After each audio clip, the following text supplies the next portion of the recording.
오늘도 하나님의 은혜와 사랑과 풍성한 능력, 축복이 든든한 교회와 이 말씀을 듣는 모든 분들에게 함께하기를 진심으로 축원드립니다. 마태복음 9장 1절로 8절을 통해서 중풍병자를 고치신 주님 하는 제목으로 은혜를 나누고자 합니다. 오늘 본문 말씀에 보면 침상에 누운 중풍병자를 예수님께 데리고 오니까 주님께서 저희의 믿음을 보시고 작은 자야 안심하라 내 죄사함을 받았느니라 이렇게 말씀하시면서 일어나 네 침상을 가지고 집으로 가라 이렇게 말씀하셨어요.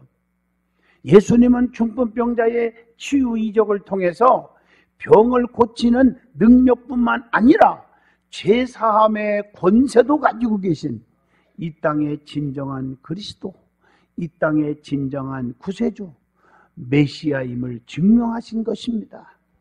예수님께서 세상에 오신 근본 목적이 무엇입니까?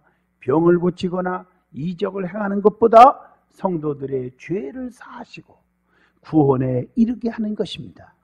마태복음 1장 21절이나 26장 28절이나 사도행전 2장 38절이나 로마서 3장 25절이나 요한일서 1장 9절, 특별히 요한복음 10장 10절에 보면 내가 이 땅에 온 것은 생명을 얻고 생명이에요. 구원입니다. 영원한 천국을 소유해야 돼요. 생명을 얻고 더 풍성케 하려는 것입니다. 그러면 오늘 중풍병을 고치신 주님이라는 제목으로 말씀을 전할 때 큰 은혜가 넘치기를 축원드립니다. 제일 먼저 주님께서 분명히 오늘 말씀에 중풍병자를 고치셨다는 얘기입니다. 주님은 어떻게 고쳤습니까? 본문 2절에 보면 사랑의 음성으로 고쳐주셨습니다. 세상 사람들은 너무 거칠어요. 폭력적인 언어가 너무 많이 사용되어져요. 오늘 교회까지 그렇게 되면 안 돼요. 혈기 부리고 인상 쓰고 화내고 욕하고 절대 있을 수가 없습니다. 사람들은 너무 거칠어요. 그렇지만 주님은 사랑의 음성을 사용하십니다. 그렇기 때문에 우리는 주님을 닮아가자고 하는 것입니다. 뭐라겠습니까? 본문 2절에 침상에 누운 중풍병자를 사람들이 데리고 오는데 주님께서 작은 자야 안심하라 이렇게 말씀하셨어요. 지금 중풍병자는 너무 고통스러운 상황에 처해 있습니다. 입장을 한번 바꿔놓고 생각해 보세요. 얼마나 괴롭겠어요. 지금은 뭐 병도 아니라고 하는 사람도 있지만 그 당시는 죽는 병이에요. 그 당시는 너무 고통스러운 병이었단 말이에요. 이런 때에 주님은 항상 우리 곁에 찾아오셔서 염려하지 말아라, 걱정하지 말아라, 안심하라 라고 말씀해 주신다는 것입니다. 여러분들도 사람들을 만날 때마다 평안하라, 안심하세요, 걱정하지 마세요, 주님이 도와주실 거예요. 좀 위로의 말이 얼마나 중요하겠습니까? 오늘 우리 주님은 염려하지 말아라, 걱정하지 말라 하는 말은 무슨 뜻입니까? 내가 너를 책임져 주겠다고 하는 보장이 따르는 것입니다. 성경에 보면 마태복음 9장 22절에 12년 동안 혈루병으로 죽기만 기다리는 고통받는 여인에게 주님께서 따라 안심하라, 네 믿음이 너를 구원하였느니라. 마태복음 14장 27절에 보면 갈릴리 바다를 건너면서 큰 풍랑을 만났을 때 우리 주님께서는 안심하라, 내니 두려워하지 말아라 이렇게 말씀하셨어요. 안심하라고 하는 말씀은 주님께서 보장, 책임져 준다는 말씀도 되는 것입니다. 이사야 43장 1절로 4절을 여러분들이 웬만하면 좀 외우시기를 바랍니다.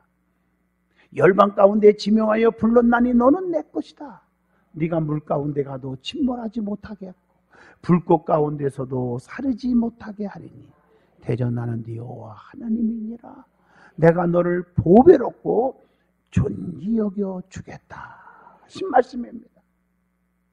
그래서 우리 주님께서는 싫어하는 것 중에 하나가 뭔지 아세요? 여러 가지 싫어하는 게 많죠. 근데 그 중에 근심, 걱정, 불안, 초조, 낙심, 좌절, 포기 이런 거 정말 싫어합니다. 그래서 요한복음 14장 1절에 너희는 마음에 근심하지 말라. 하나님을 믿으니 또 나를 믿으라. 내 아버지 집에 거할 곳이 많도다. 왜? 6절에 내가 곧 길이요 진리요 생명이라. 마태복음 11장 28절에 수고하고 무거운 짐진 자들아 다 내게로 오라. 내가 너희를 편히 쉬게 하리라. 또 너희 행사를 너희 경영하는 일, 너희 모든 일들을 다 내게 맡겨라. 이렇게 말씀하고 계십니다. 다시 말하면 염려하지 말아야 한다는 얘기입니다. 그래서 마가복음 5장 36절에 주님께서는 두려워하지 말고 믿기만 하라 이렇게 말씀하십니다. 또 마태복음 6장 31절 32절에 보면 주님께서는 무엇을 먹을까 무엇을 마실까 무엇을 입을까 염려하지 마라. 이것은 다 이방인들이나 구하는 것이니라. 하나님과 관계없는 자들이나 구하는 것이다 이 말씀입니다. 빌립보 4장 6절에 보면 사도 바울도요, 아무것도 염려하지 말고 모든 일에 기도와 간구로 너희 구할 것을 감사함으로 하나님께 아리라. 그리하면 지각이 뛰어난 그리스도의 평강 예수 그리스도께서 너의 마음과 생각을 지켜주시리라. 약속하고 계시지 않습니까? 여러분 잘 아시는 분당에 사시는 이지선 양, 그건 대학교 다닐 때 여학생으로서 최고 사람들이 선망했던 이쁜 사람이었지만 그가 교통사고로 차가 불이 나서 얼굴이 다 이그러지고 네 손가락 마디마디 네 손가락을 잘랐어요. 그럼에도 불구하고 그 속에 하나님이 계십니다. 두려워하지 말라고 하는 주님의 말씀이 있습니다.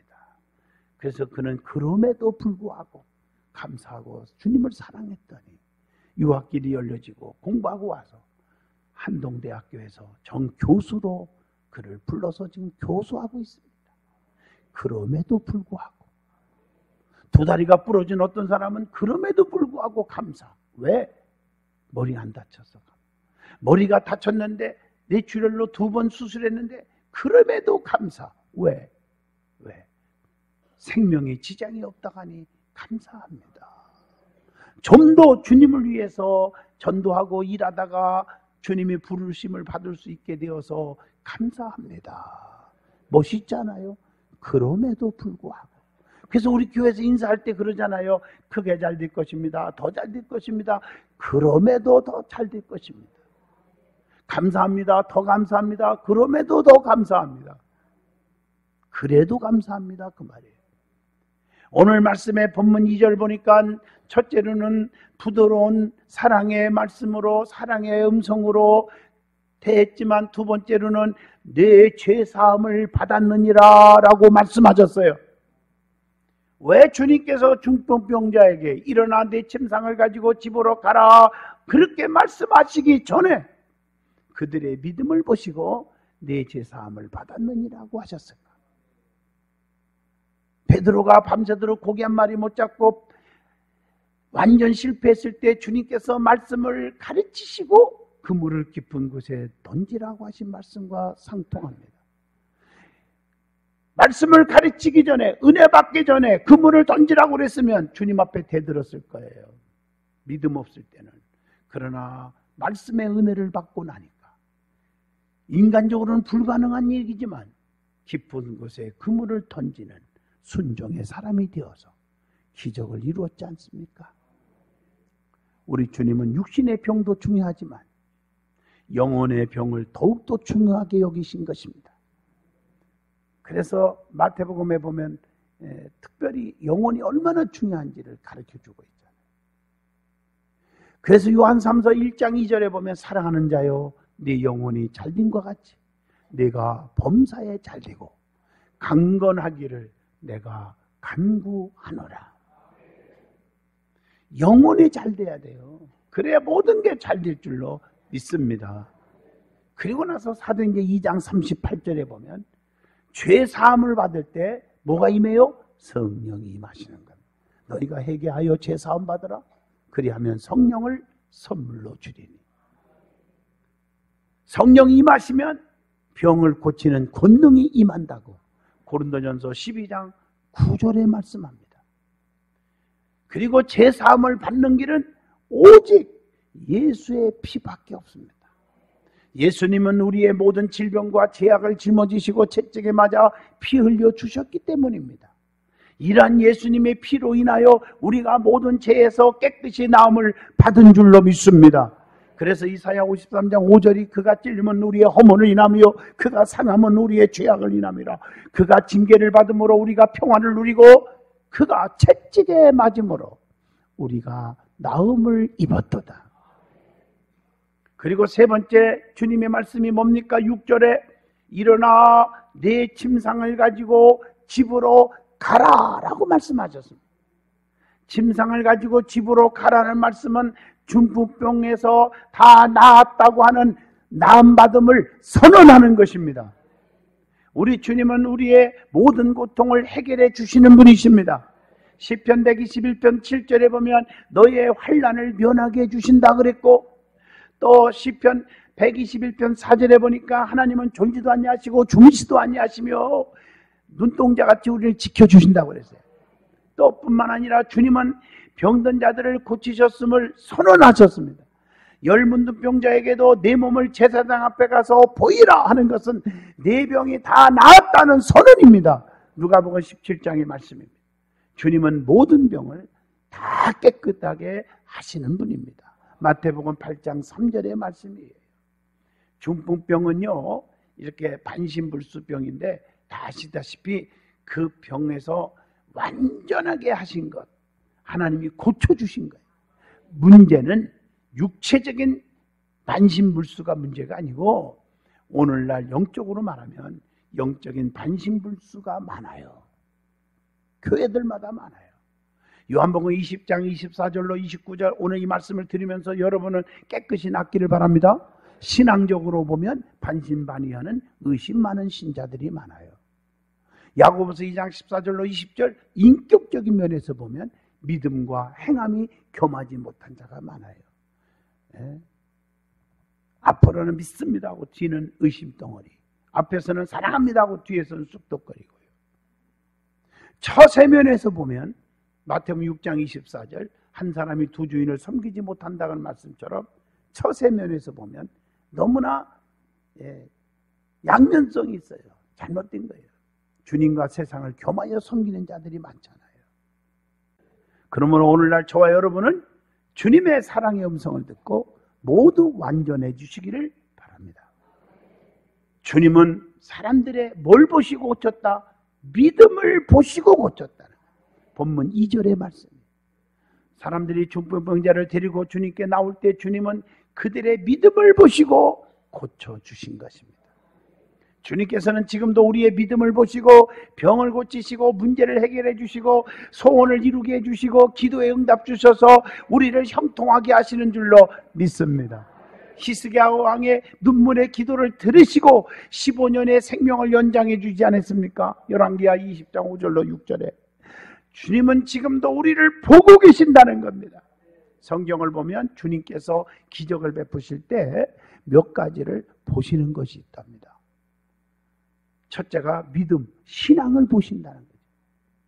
요한일서 1장 9절 모든 죄를 사하시는 것을 확신하고 있는 신앙을 보시는 거예요. 마태복음 9장 28절 전능하신 주님의 능력을 확신하는 신앙을 가져야 한다는 것입니다. 그리고 마태복음 8장 16절로 17절 보면 모든 질병에서 고칠 줄을 확신하는 신앙을 가져야 합니다. 하나님은 믿음 보시고 역사하십니다. 여러분 사업 직장도 마찬가지요, 자녀들도 마찬가지요. 여러분의 믿음을 보시고 역사하신 하나님. 두 번째, 사랑을 보십니다. 로마서 15장 1절 약한 자를 돌보는 사랑을 가져야 한다는 겁니다. 갈라디아서 6장 1절 이해하고 덮어주고 용서하고 관용하는 사랑을 가지시기를 바랍니다. 오늘날 많은 사람은 관용이 없어요. 중직들이 특별히 관용이 없는 사람 많아요. 이해심이 없고 사랑이 없고 덮을 줄 모르고 용서할 줄 모르고 안 돼요. 마태복음 25장 36절 병든 자를 돌보는 사랑을 가져야 합니다. 그리고 세 번째 뭘 보신다? 협동을 보십니다. 빌립보 2장 2절 뜻을 합하여 한 마음을 품어야 합니다. 사도행전 2장 46절 한 뜻으로 행동하는 보조를 맞춰야 합니다. 그리고 전도서 4장 12절 노력하는 협동을 가져야 합니다. 그 다음에 네 번째 우리 주님은 열심을 보십니다. 그래서 낙심하지 말고 어려워도 힘들어도 열심을 가져야 합니다. 고린도 후서 4장 8절의 말씀입니다. 우리 주님은 얼마나 많은 일을 했느냐가 중요한 게 아니라 최선을 다했느냐, 겸손하게 열심히 했느냐가 중요한 것입니다. 비상수단을 동원하는 열심을 가져야 돼요. 무슨 일이 있으면 같이 협력해야 돼요. 누가복음 19장 2절로 5절. 누가 아픈 사람 있으면 같이 협력해서 기도하고. 그리고 오늘 말씀에 주님께 모든 병을 고치시는 권세가 있다는 교훈을 줍니다. 예수님께 모든 것을 복종시키는 권세가 있습니다. 그 권세 중에 하나가 질병을 고치는 권세. 그래서 누가복음 4장 39절에 질병을 꾸짖으니 질병이 물러갔다고 했습니다. 또 마태복음 12장 13절 보면 병자들이 회복되어 건강해졌더라. 그리고 예수님은 마귀를 복종시키는 권세가 있어요. 그래서 요한복음 16장 11절에 예수님은 마귀를 굴복시켰다고 그랬어요. 계시록 20장 10절에 보면 마귀의 세력을 이기시고 심판하신다고 했어요. 그리고 우리 예수님은 만물을 복종시키는 권세가 있다. 골로새서 1장에 나오죠.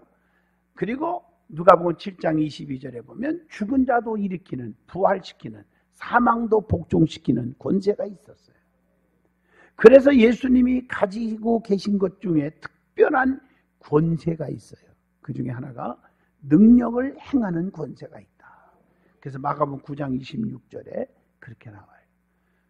그래서 예수님께서 땅과 하늘의 모든 권세를 주님께 주셨다고 마태복음 28장 18절에 말합니다. 또 마태복음 8장 26절로 27절에 자연을 정복하고 기적을 행할 모든 권세가 주님께 있다고 말하고 있습니다. 두 번째로는 본문 6절입니다. 죄를 사하시는 권세가 있습니다. 주님은 죄가 없으신 분이기 때문에 분명히 사할 수 있는 권세가 있는 거예요. 막 히브리서 4장 15절, 로마서 8장 3절로 4절. 여기 서 있는 장양이 목사나 모든 목사님들이나 장로님들은 여러분들의 죄를 사할 수 있는 권세가 없습니다. 주님만 있습니다. 그래서 주님 앞에 무릎 꿇으세요 하는 거예요. 요한일서 3장 8절에 마귀의 일을 멸하기 위하여 주님께서 오셨다고 말씀했고, 성경에 보면 주님만이 죄를 사할 수 있는 권세가 있음을 마가복음 2장 5절에도 말씀하고 있습니다. 그리고 세 번째, 심판하시는 권세가 주님께 있습니다. 요한복음 5장 27절입니다. 아버지께서 아들에게 주신 심판의 권세가 있다고 요한복음 5장 27절에 말합니다. 창조주이신 주님만이 심판하실 권세가 있음을 요한복음 1장 3절에 말씀하고 계십니다. 주님은 우리의 심판주가 되십니다. 요한복음 9장 39절입니다. 그리고 예수님의 권세를 통해서 많은 사람들이 하나님께 영광을 돌리게 되었다. 이게 8절입니다. 여러분, 성경에 보면 주님이 수많은 기적을 행하죠. 또 병든 자 고치고 죽은 자 살리고 문제 해결해 주시고 뿐만 아니라 영적으로 말하면 여러분들이 믿음도 뜨겁게 해주고 또 건강도 주시고 또 물질도 주시고 사업도 잘 되게 해주시고 말이에요. 그게 뭐냐? 결국은 영광 받으려고 그래요. 이것만 알으면 여러분요 정말 축복 속에 살 겁니다. 사도행전 3장 6절로 10절 미문의 안진뱅이가 베드로와 요한을 통해서 걸어가 성전 안에 들어갔죠. 고침받았죠. 사람들이 심히 놀랍게 여기더라. 영광을 하나님께 돌려요. 하나님은요 인자를 통해서 영광을 받으신다고 요한복음 13장 31절에 말씀합니다. 하나님은 아들을 인하여 영광을 받으신다고 요한복음 14장 13절에 말합니다. 그러므로 믿는 자들은 주님의 권세로부터 기적을 체험함으로 오직 하나님께 영광을 돌릴 수 있기를 원합니다. 그래서 고린도전서 10장 31절에 그런즉 너희가 먹든지 마시든지 무엇을 하든지 다 하나님의 영광을 위해서 하라. 그렇게 말씀하고 계신 거예요. 오직 하나님의 영광을 위해서. 그 다음에 하나님은 서기관들의 악한 생각을 꾸짖으셨다는 교훈을 주고 있습니다. 본문 3절과 4절입니다. 서기관들의 악한 생각을 우리 주님은 아셨습니다. 예수님이 하나님의 아들로서 중풍병을 고치실 만한 능력이 있음을 부인했고 또 오히려 신성모독이라고 여겼던 쑥덕거렸던 서기관들의 악한 생각을 우리 주님은 아시고 계셨다는 겁니다. 예수님은 모든 것을 다 아십니다. 하나님은 다 아십니다. 시편 138편에 그렇게 기록되어 있어요. 6절에 보면 예수님은 악한 자를 아셔요. 마태복음 22장 18절에 애식하는 것도 알고 계셨어요. 속으로 은은하는 것까지도 안다고. 마가복음 2장 8절 그러니까 주님이 없는 줄 알고 여기서 사람들 모여서 그룹으로 쑥덕 이거 다 아신다 이 말이에요. 그러니까 어떤 사람은 겉으로 볼 때는 정말 잘 나갈 것 같고 성공할 것 같고 잘 부를 것 같은데 이상하게 막혀. 그 원인을 기도해 보면 바로 여기서 하나님의 말씀으로 답이 나오는 거예요. 주님이 안 보는 줄 알고 깨달으시길 바랍니다. 요한복음 6장 70절로 71절에 은밀하게 거래를 했어. 돈 몇 푼 받고 예수님을 팔아넘긴 가룟 유다. 주님은 다 아신다고 했잖아요. 예수님은 우리 마음을 다 아셔요. 마태복음 9장 4절. 그래서 마음의 악은 하나님과 원수가 된다는 걸 알으라고 로마서 8장 7절에 말씀합니다. 그리고 주님은 담대하게 잘못된 자를 꾸짖으셨습니다. 자녀들도요, 책망을 받을 줄 아는 자식은 성공합니다. 이거 아셔야 돼요. 책망을 안 받고 조금만 혼내주면 툭 집 나가는 사람들. 교회 안에서도 새벽기도 하세요. 온전한 11조 하세요. 주일 빠지면 안 돼요. 저녁 예배 빠지지 마세요. 그러면은 그 다음날 딴 교회로 가는 분들이 있어요. 똑같은 얘기예요. 사리와 이치에 맞는 설명으로 우리 주님은 꾸짖으셨어요. 마태복음 9장 5절입니다. 꾸짖음으로 경고의 효과를 가져다 줬다는 거죠. 디모데전서 5장 20절입니다. 믿음을 온전하게 하기 위하여 꾸짖음이 필요함을 디도서 1장 13절에도 알게 됩니다. 결론입니다. 내가 믿은 하나님, 예수님, 성령님, 삼위일체 하나님이 누구인지를 확실하게 알고 믿어야 합니다. 근심 걱정과 염려를 하지 않을 수가 있잖아요. 그러면요. 죽은 송장 나사로 무덤에서 썩었지만 주님이 지금이라도 오셔서 하시니면 살 줄로 믿습니다. 주의 능력을 믿으니까 주님께서 나사로야 일어나와라 살려주셨지 않습니까? 병들었을 때, 문제가 있을 때, 고통스러운 일이 있을 때 주님께 맡기시고 간구하시기를 바랍니다. 그분이 책임져 주시는 거예요. 내가 뭐 살고 싶다고 발버둥 친다고 살고 내가 잘 되고 싶다고 막 코피 터져가면서 일한다고 잘 되는 게 아니라는 거 아셔야 합니다. 주님이 도와주셔야 되는 것입니다. 주님은 전능하십니다. 전지하십니다. 무소부지하신 분입니다. 그래서 오늘 말씀에 중풍병자를 고치신 것입니다. 그분이 우리의 삶 속에 날마다 떠나지 않고 역사하기를 주님 이름으로 축원드립니다.